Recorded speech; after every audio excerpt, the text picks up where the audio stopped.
नमस्कार। आज मैं सुना रही हूँ ओम प्रकाश वाल्मीकि जी की खाना बदोश। सुखिया के हाथ की पथी कच्ची ईंटें पकने के लिए भट्ठे में लगाई जा रही थीं।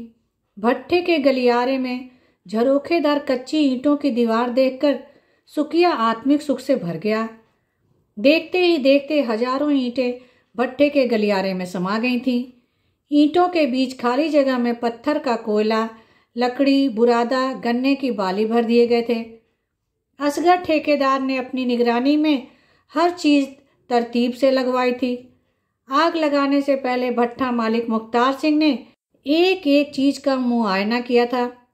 24 घंटे की ड्यूटी पर मजदूरों को लगाया गया था, जो मोरियों से भट्ठे में कोयला, बुरादा आदि डाल रहे थे। भट्ठे का सबसे खतरे वाला काम था मोरी पर काम करना। थोड़ी सी असावधानी भी मौत का कारण बन सकती थी। भट्ठे की चिमनी धुआं उगलने लगी थी। यह धुआं मीलों दूर से दिखाई पड़ जाता था। हरे भरे खेतों के बीच गहरे मटमैले रंग का यह भट्ठा एक धब्बे जैसा दिखाई पड़ता था। मानो और सुखिया महीना भर पहले ही इस भट्ठे पर आए थे, दिहाड़ी मजदूर बनकर। हफ्ते भर का काम देखकर असगर ठेकेदार ने सुखिया से कहा था कि सांचा ले लो और ईंट पाथने का काम शुरू करो। 1000 ईंट के रेट से अपनी मजदूरी लो। भट्ठे पर लगभग 30 मजदूर थे जो वही काम करते थे। भट्ठा मालिक मुख्तार सिंह और असगर ठेकेदार सांझ होते ही शहर लौट जाते थे। शहर से दूर दिन भर की गहमा गहमी के बाद यह भट्ठा अंधेरे की गोद में समा जाता था। एक कतार में बनी छोटी छोटी झोपड़ियों में टिमटिमाती ढिबरियां भी इस अंधेरे से लड़ नहीं पाती थीं। दड़बे नुमा झोपड़ियों में झुककर घुसना पड़ता था। झुके झुके ही बाहर आना होता था। भट्ठे का काम खत्म होते ही औरतें चूल्हा चौका संभाल लेती थीं। कहने भर के लिए चूल्हा चौका था। ईंटों को जोड़कर बनाए चूल्हे में जलती लकड़ियों की चिटचिट जैसे मन में पसरी दुश्चिंताओं और तकलीफों की प्रतिध्वनियां थीं। जहां सब कुछ अनिश्चित था, मानो अभी तक इस भट्ठे की जिंदगी से तालमेल नहीं बैठा पाई थी। बस सुखिया की जिद के आगे वह कमजोर पड़ गई थी। सांझ होते ही सारा माहौल भाएं भाएं करने लगता था। दिन भर के थके हारे मजदूर अपने अपने दड़बों में घुस जाते थे। सांप बिच्छू का डर लगा रहता था, जैसे समूचा जंगल झोपड़ी के दरवाजे पर आकर खड़ा हो गया है। ऐसे माहौल में मानो का जी घबराने लगता था, लेकिन करे भी तो क्या। न जाने कितनी बार सुखिया से कहा था मानो ने, अपने देश की सूखी रोटी भी परदेश के पकवानों से अच्छी होती है। सुखिया के मन में एक बात बैठ गई थी, नर्क की जिंदगी से निकलना है तो कुछ छोड़ना भी पड़ेगा। मानो की हर बात का एक ही जवाब था उसके पास। बड़े बूढ़े कहा करे हैं कि आदमी की औकात घर से बाहर कदम रखने पे ही पता चले है। घर में तो चूहा भी सूरमा बना रहा है। कांधे पर यूं लंबा लठ धर के चढ़ने वाले चौधरी शहर में सरकारी अफसरों के आगे सीधे खड़े न हो सके हैं। बुढ़ी बकरियों की तरह मिमियाए हैं और गांव में किसी गरीब को आदमी भी न समझे हैं। सुखिया की इन बातों से मानो कमजोर पड़ जाती थी। इसीलिए गांव देहात छोड़कर वे दोनों एक दिन असगर ठेकेदार के साथ इस भट्टे पर आ गए थे। पहले ही महीने में सुखिया ने कुछ रुपए बचा लिए थे। कई बार गिनकर तसल्ली कर ली थी। धोती की गांठ में बांधकर अंटी में खोस लिए थे। रुपए देखकर मानो भी खुश हो गई थी। उसे लगने लगा था कि वह अपनी जिंदगी के ढर्रे को बदल लेगा। सुखिया और मानो की जिंदगी एक निश्चित ढर्रे पर चलने लगी थी। दोनों मिलकर पहले तगारी बनाते, फिर मानो तैयार मिट्टी लाकर देती। इस काम में उनके साथ एक तीसरा मजदूर भी आ गया था। नाम था जसदेव। छोटी उम्र का लड़का था। असगर ठेकेदार ने उसे भी उनके साथ काम पर लगा दिया था। इससे काम में गति आ गई थी। मानो भी अब फुर्ती से सांचे में ईंट डालने लगी थी, जिससे उनकी दिहाड़ी बढ़ गई थी। उस रोज मालिक मुख्तार सिंह की जगह उनका बेटा सूबे सिंह भट्टे पर आया था। मालिक कुछ दिनों के लिए कहीं बाहर चले गए थे। उनकी गैर हाजिरी में सूबे सिंह का रौब दाब भट्टे का माहौल ही बदल देता था। इन दिनों में असगर ठेकेदार भीगी बिल्ली बन जाता था। दफ्तर के बाहर एक अर्दली की ड्यूटी लग जाती थी, जो कुर्सी पर उकड़ू बैठकर दिन भर बीड़ी पीता था। आने जाने वालों पर निगरानी रखता था। उसकी इजाज़त के बगैर कोई अंदर नहीं जा सकता था। एक रोज़ सूबे सिंह की नज़र किसनी पर पड़ गई। 3 महीने पहले ही किसनी और महेश भट्टे पर आए थे। 5-6 महीने पहले ही दोनों की शादी हुई थी। सूबे सिंह ने उसे दफ्तर की सेवा टहल का काम दे दिया था। शुरू शुरू में किसी का ध्यान इस ओर नहीं गया था, लेकिन जब रोज़ ही गारे मिट्टी का काम छोड़कर वह दफ्तर में रहने लगी तो मजदूरों में फुसफुसाहटें शुरू हो गई। तीसरे दिन सुबह जब मजदूर काम शुरू करने के लिए झोपड़ियों से बाहर निकल रहे थे, किसनी हैंडपंप के नीचे खुले में बैठकर साबुन से रगड़ रगड़ कर नहा रही थी। भट्टे पर साबुन किसी के पास नहीं था। साबुन और उससे उठते झाग पर सबकी नज़र पड़ गई थी, लेकिन बोला कोई कुछ भी नहीं। सबकी आंखों में शंकाओं के गहरे काले बादल घिर आए थे। कानाफूसी हल्के हल्के शुरू हो गई थी। महेश गुमसुम सा अलग अलग रहने लगा था। सांवले रंग की भरे पूरे जिस्म की किसनी का व्यवहार महेश के लिए दुखदाई हो रहा था। वह दिन भर दफ्तर में घुसी रहती थी। उसकी खिलखिलाहटें दफ्तर के बाहर तक सुनाई पड़ने लगी थी। महेश ने उसे समझाने की कोशिश की थी, लेकिन वह जिस राह पर चल पड़ी थी वहां से लौटना मुश्किल था। भट्टे की जिंदगी भी अजीब थी। गांव बस्ती का माहौल बन रहा था। झोपड़ी के बाहर जलते चूल्हे और पकते खाने की महक से भट्टे की नीरस जिंदगी में कुछ देर के लिए ही सही ताजगी का एहसास होता था। ज्यादातर लोग रोटी के साथ गुड़ या फिर लाल मिर्च की चटनी ही खाते थे। दाल सब्जी तो कभी कभार ही बनती थी। शाम होते ही हैंडपंप पर भीड़ लग जाती थी। जिस्म की चिपकी मिट्टी को जितना उतारने की कोशिश करते वह और उतना ही भीतर उतर जाती थी। नस नस में कच्ची मिट्टी की महक बस गई थी। इस महक से अलग भट्टे का कोई अस्तित्व नहीं था। किसनी और सूबे सिंह की कहानी अब काफ़ी आगे बढ़ गई थी। सूबे सिंह के अर्दली ने महेश को नशे की लत डाल दी थी। नशा करके महेश झोपड़ी में पड़ा रहता था। किसनी के पास एक ट्रांजिस्टर भी आ गया था। सुबह शाम भट्टे की खामोशी में ट्रांजिस्टर की आवाज़ गूंजने लगी थी। ट्रांजिस्टर वह इतने जोर से बजाती थी कि भट्टे का वातावरण फिल्मी गानों की आवाज़ से गमक उठता था। शांत माहौल में संगीत लहरियों ने खनक पैदा कर दी थी। कड़ी मेहनत और दिन रात भट्टे में जलती आग के बाद जब भट्ठा खुलता था तो मजदूर से लेकर मालिक तक की बेचैन सांसों को राहत मिलती थी। भट्टे से पकी ईंटों को बाहर निकालने का काम शुरू हो गया था। लाल लाल पक्की ईंटों को देखकर सुकिया और मानो की खुशी की इंतहा नहीं थी। खासकर मानो तो ईंटों को उलट पलट कर देख रही थी। खुद के हाथ से पथी ईंटों का रंग ही बदल गया था। उस दिन ईंटों को देखते देखते ही मानो के मन में बिजली की तरह एक ख्याल कौंधा था। इस ख्याल के आते ही उसके भीतर जैसे एक साथ कई कई भट्टे जल रहे थे। उसने सुकिया से पूछा था, एक घर में कितनी ईंटें लग जाती हैं? बहुत, कई हजार। लोहा, सीमेंट, लकड़ी, रेत अलग से। उसके मन में ख्याल उभरा था।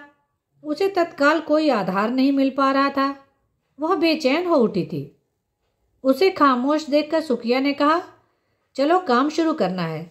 जसदेव बाट देख रहा होगा।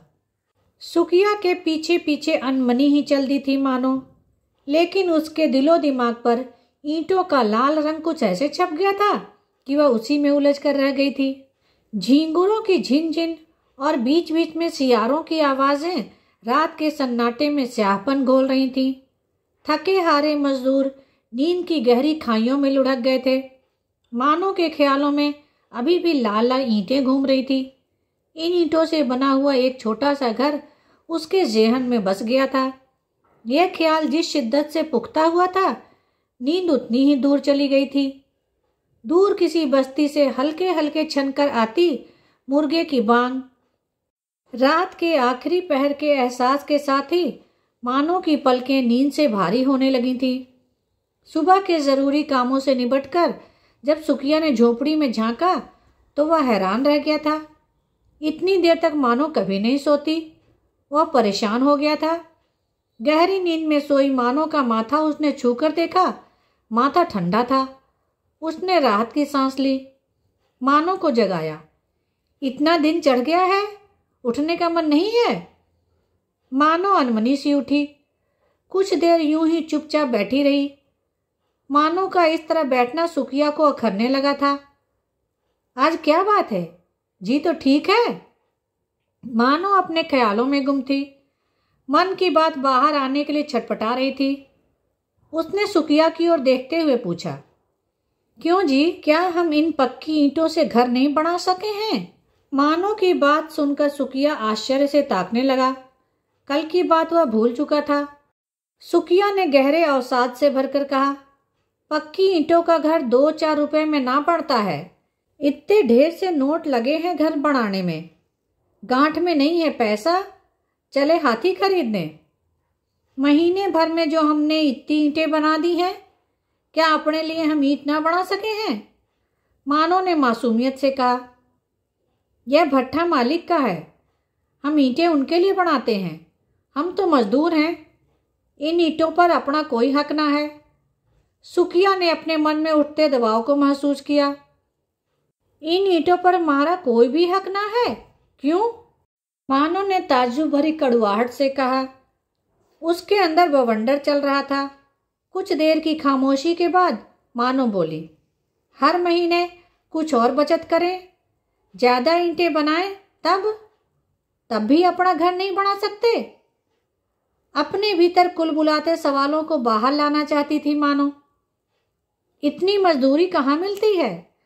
पूरे महीने हाड़ गोड़ तोड़ के भी कितने रुपए बचे? कुल 80। एक साल में 1000 ईंटों के दाम अगर हमने बचा भी लिए तो घर बनाने लायक रुपया जोड़ते जोड़ते उम्र निकल जाएगी, फिर भी घर ना बढ़ पावेगा। सुखिया ने दुखी मन से कहा। अगर हम रात दिन काम करें तो भी नहीं? मानो ने उत्साह में भरकर कहा। बावली हो गई है क्या? चल उठ, चल काम पे जाना है। टेम ज्यादा हो रहा है, ठेकेदार आता ही होगा। आज पूरब की टांग काटनी है लगार के लिए। सुखिया मानो के सवालों से घबरा गया था। उठकर बाहर जाने लगा।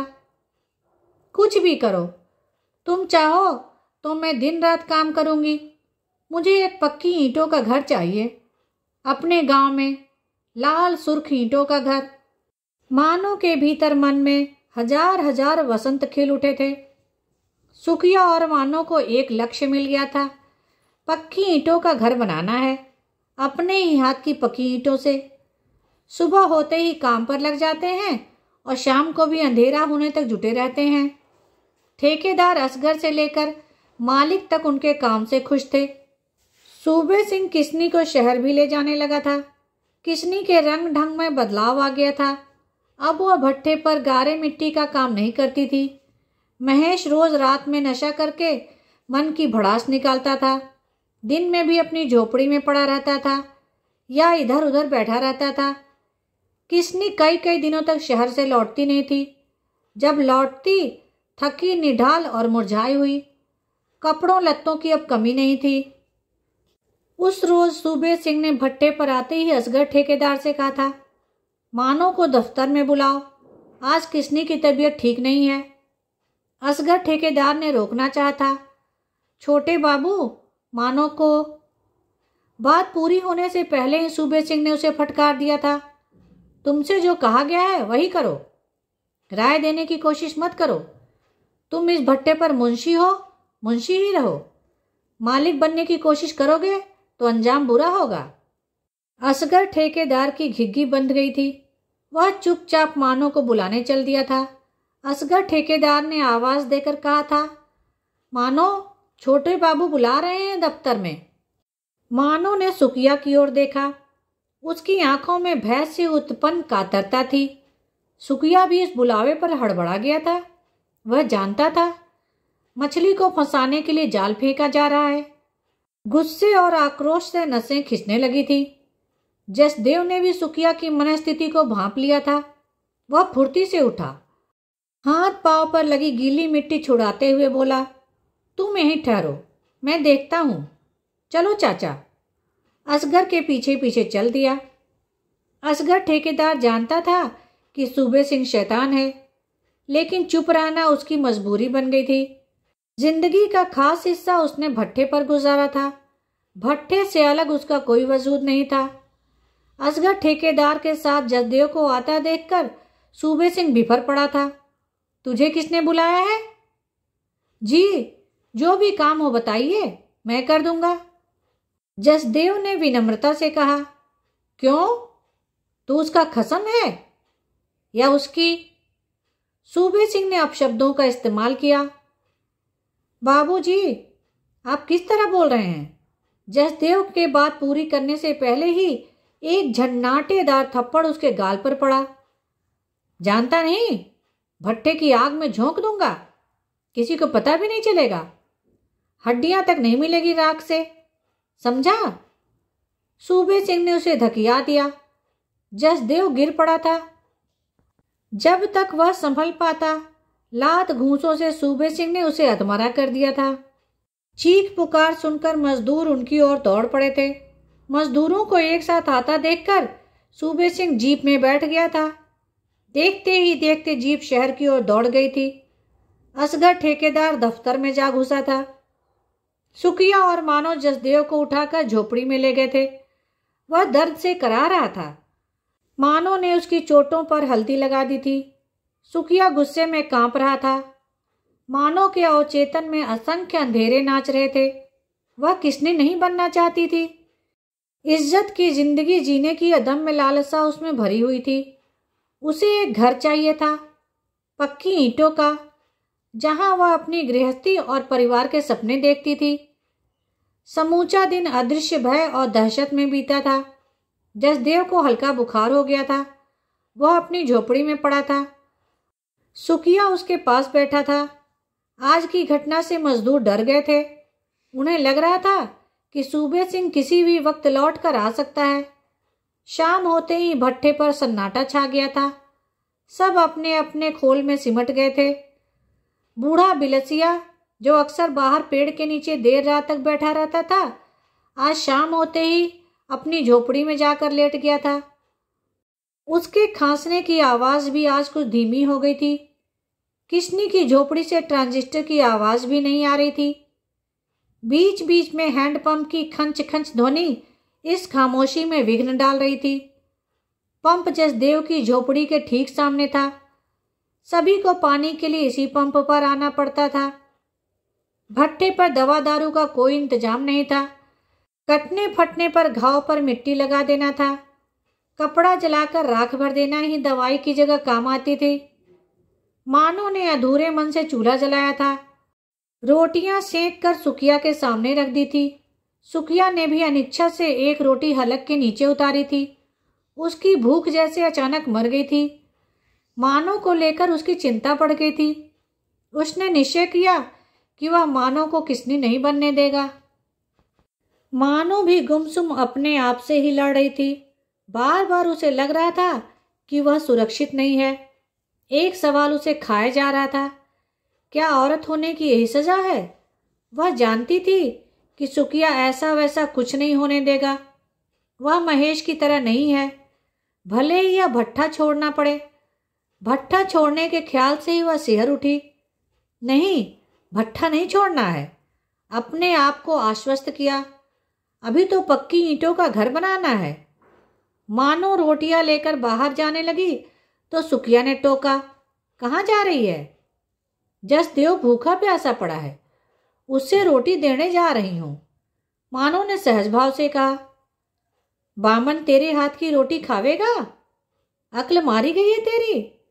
सुखिया ने उसे रोकना चाहा। क्यों, मेरे हाथ की रोटी में जहर लगा है? मानो ने सवाल किया। पल भर रुककर बोली, बामन नहीं, भट्ठा मजदूर है वह, मारे जैसा। चारों तरफ सन्नाटा था। जसदेव की झोपड़ी में ढिबरी जल रही थी। मानो ने झोपड़ी का दरवाजा ठेला। जी कैसा है? भीतर जाते हुए मानो ने पूछा। जसदेव ने उठने की कोशिश की। उसके मुंह से दर्द की आह निकली। कमबख्त कीड़े पड़ के मरेगा, हाथ पांव टूट टूट कर गिरेंगे, आदमी नहीं जंगली जिनावर है, मानो ने सूबे सिंह को कोसते हुए कहा। जसदेव चुपचाप उसे देख रहा था। यह ले, रोटी खा ले, सुबह से भूखा है, 2 कौर पेट में जाएंगे तो ताकत तो आवेगी बदन में। मानो ने रोटी और गुड़ उसके सामने रख दिया था। जसदेव कुछ अनमना सा हो गया था। भूख तो उसे लगी थी, लेकिन मन के भीतर कहीं हिचक थी। घर परिवार से बाहर निकले ज्यादा समय नहीं हुआ था। खुद वह कुछ भी बना नहीं पाया था। शरीर का पोर पोर टूट रहा था। भूख नहीं है, जसदेव ने बहाना किया। भूख नहीं है या कोई और बात है? मानो ने जैसे उसे रंगे हाथों पकड़ लिया था। और क्या बात हो सकती है? जसदेव ने सवाल किया। तुम्हारे भैया कह रहे थे कि तुम बामन हो, इसीलिए मेरे हाथ की रोटी नहीं खाओगे। अगर यो बात है तो मैं जोर न डालूंगी, थारी मर्जी। औरत हूं, पास में कोई भूखा हो तो रोटी का कौर गले से नीचे नहीं उतरता है। फिर तुम तो दिन रात साथ काम करते हो, मेरी खातिर पिटे, फिर यह बामन हमारे बीच कहाँ से आ गया? मानो रुआंसी हो गई थी। उसका गला रुंध गया था। रोटी लेकर वापस लौटने के लिए मुड़ी। जसदेव में साहस नहीं था उसे रोक लेने के लिए। उनके बीच जुड़े तमाम सूत्र जैसे अचानक बिखर गए थे। अपनी झोपड़ी में आकर चुपचाप लेट गई थी मानो, बिना कुछ खाए। दिन भर की घटनाएं उसके दिमाग में खलबली मचा रही थी।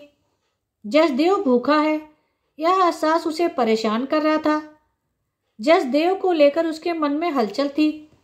उसे लग रहा था जैसे जसदेव का साथ उसे ताकत दे रहा है, ऐसी ताकत जो सूबे सिंह से लड़ने में हौसला दे सकती है। 2 से 3 होने का सुख मानो महसूस करने लगी थी। सुकिया भी चुपचाप लेटा हुआ था। उसकी भी नींद उड़ चुकी थी। उसकी समझ में नहीं आ रहा था कि क्या करे। इन्हीं हालात में गांव छोड़ना पड़ा था। वे ही फिर सामने खड़े थे। आखिर जाएं तो कहाँ? सूबे सिंह से पार पाना आसान नहीं था। सुनसान जगह है, कभी भी हमला कर सकता है। या फिर मानो को विचार आते ही वह कांप गया था। उसने करवट बदली। मानो जाग रही थी। उसे अपनी ओर खींचकर सीने से चिपटा लिया था। जसदेव ने भी पूरी रात जागकर काटी थी। सूबे सिंह का गुस्सैल चेहरा बार बार सामने आकर दहशत पैदा कर रहा था। उससे लगने लगा था कि जैसे वह अचानक किसी षड्यंत्र में फंस गया है। उसे यह अंदाजा नहीं था कि सूबे सिंह मारपीट करेगा। ऐसी कल्पना भी उसे नहीं थी। वह डर गया था। उसने तय कर लिया था कि चाहे जो हो वह इस पचड़े में नहीं पड़ेगा। सुबह होते ही वह असगर ठेकेदार से मिला था। असगर ही उसे शहर से अपने साथ लाया था। जसदेव ने असगर ठेकेदार से अपने मन की बात कही। ठेकेदार ने उसे समझाते हुए कहा था, अपने काम से काम रखो, क्यों इनके चक्कर में पड़ते हो? जसदेव के बदले हुए व्यवहार को मानो ने ताड़ लिया था, लेकिन उसने कोई प्रतिक्रिया जाहिर नहीं की थी। वह सहजता से अपने काम में लगी थी। वह जानती थी कि उनके बीच एक फासला आ गया है, लेकिन वह चुप थी। सूबे सिंह को भी लगने लगा था कि मानो को फुसलाना आसान नहीं है। उसकी तमाम कोशिश निरर्थक साबित हुई थी। इसीलिए वह मानो और सुकिया को परेशान करने पर उतर आया था। उसने असगर ठेकेदार से कह भी दिया था कि उससे पूछे बगैर उन्हें मजदूरी का भुगतान न करे, न कोई रियायत ही बरते उनके साथ। मानो से कुछ छुपा नहीं था। सूबे सिंह की हरकतों पर उसकी नज़र थी। उसने अपने आप में निश्चय कर लिया था कि वह उसका मुकाबला करेगी। उठते बैठते उसके मन में एक ही ख्याल था, पक्की ईंटों का घर बनवाना है। लेकिन सूबे सिंह इस ख्याल में बाधक बन रहा था। सुकिया और मानो दिन रात काम में जुटे थे, फिर भी हर महीने में वे कुछ ज़्यादा बचा नहीं पा रहे थे। पिछले दिनों उन्होंने दुगनी ईंटें पाती थी। उनके उत्साह में कोई कमी नहीं थी। एक ही उद्देश्य था, पक्की ईंटों का घर बनाना है। इसीलिए सूबे सिंह की ज्यादतियों को वे सहन कर रहे थे। लेकिन एक तड़प थी दोनों में। जो उन्हें संभाले हुए थी। सूबे सिंह नित नए बहाने ढूंढ लेता था उन्हें तंग करने के। एक शीत युद्ध जारी था उनके बीच। सुखिया से ईंट पाथने का सांचा वापस ले लिया गया था। उसे भट्टे की मोरी का काम दे दिया गया था। मोरी का काम खतरनाक था। मानो डर गई थी, लेकिन सुखिया ने उसे हिम्मत बंधाई थी। काम से क्यों डरना। सुखिया का सांचा जसदेव को दे दिया गया था। सांचा मिलते ही जसदेव के रंग बदल गए थे। वह मानो पर हुक्म चलाने लगा था। मानो चुपचाप काम में लगी रहती थी। कल तड़के ईंट पाथनी है, ईंटें हटाकर जगह बना दे। जसदेव आदेश देकर अपनी झोपड़ी की ओर चला गया था। मानो ने पाथी ईंटों को दीवार की शक्ल में लगा दिया था। कच्ची ईंटों को सुखाने के लिए 2 खड़ी 2 आड़ी ईंटें रखकर जालीदार दीवार बना गई थी। ईंट पाथने की जगह खाली करके ही मानो लौटकर झोपड़ी में गई थी। हैंडपंप पर भीड़ थी। सभी मजदूर काम खत्म करके हाथ मुंह धोने के लिए आ गए थे। सुबह होने से पहले ही मानो उठ गई थी। उसे काम पर जाने की जल्दी थी। चारों तरफ अंधेरा था। सुबह होने का वह इंतजार नहीं करना चाहती थी।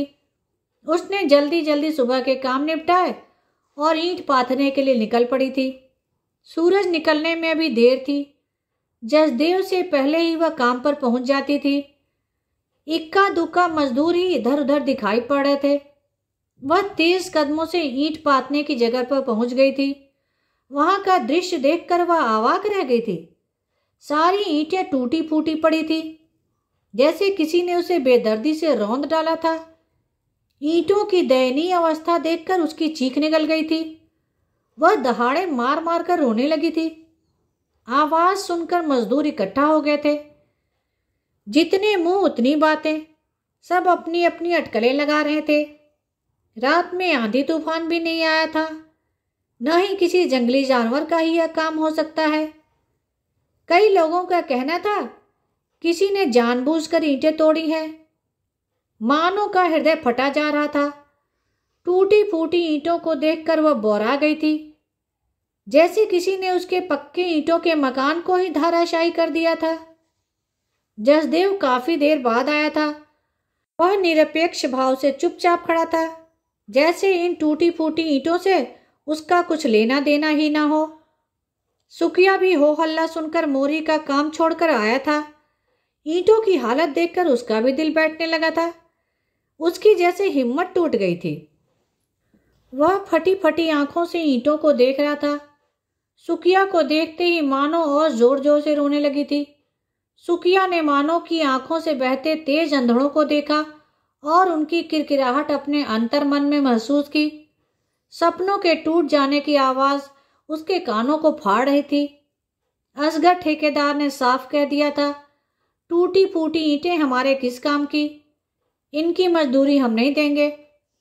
असगर ठेकेदार ने उनकी रही सही उम्मीदों पर भी पानी फेर दिया था। मानो ने सुखिया की ओर डबडबाई आंखों से देखा। सुखिया के चेहरे पर तूफान में घर टूट जाने की पीड़ा छलछला आई थी। उसे लगने लगा था जैसे तमाम लोग उसके खिलाफ हैं। तरह तरह की बाधाएं उसके सामने खड़ी की जा रही हैं। वहां रुकना उसके लिए कठिन हो गया था। उसने मानो का हाथ पकड़ा। चल, ये लोग हमारा घर ना बढ़ने देंगे। पक्की ईंटों के मकान का सपना उसकी बाहों से फिसलकर और दूर चला गया था। भट्टे से उठते हुए काले धुएं ने आकाश तले एक काली चादर फैला दी थी। सब कुछ छोड़कर मानो और सुखिया चल पड़े थे, एक खाना बदोश की तरह, जिन्हें एक घर चाहिए था रहने के लिए।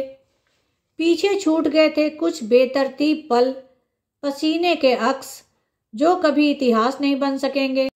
खाना बदोश जिंदगी का एक पड़ाव था यह भट्ठा।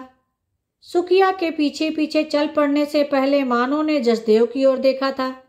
मानो को यकीन था जसदेव उनका साथ देगा, लेकिन जसदेव को चुप देखकर उसका विश्वास टुकड़े टुकड़े हो गया।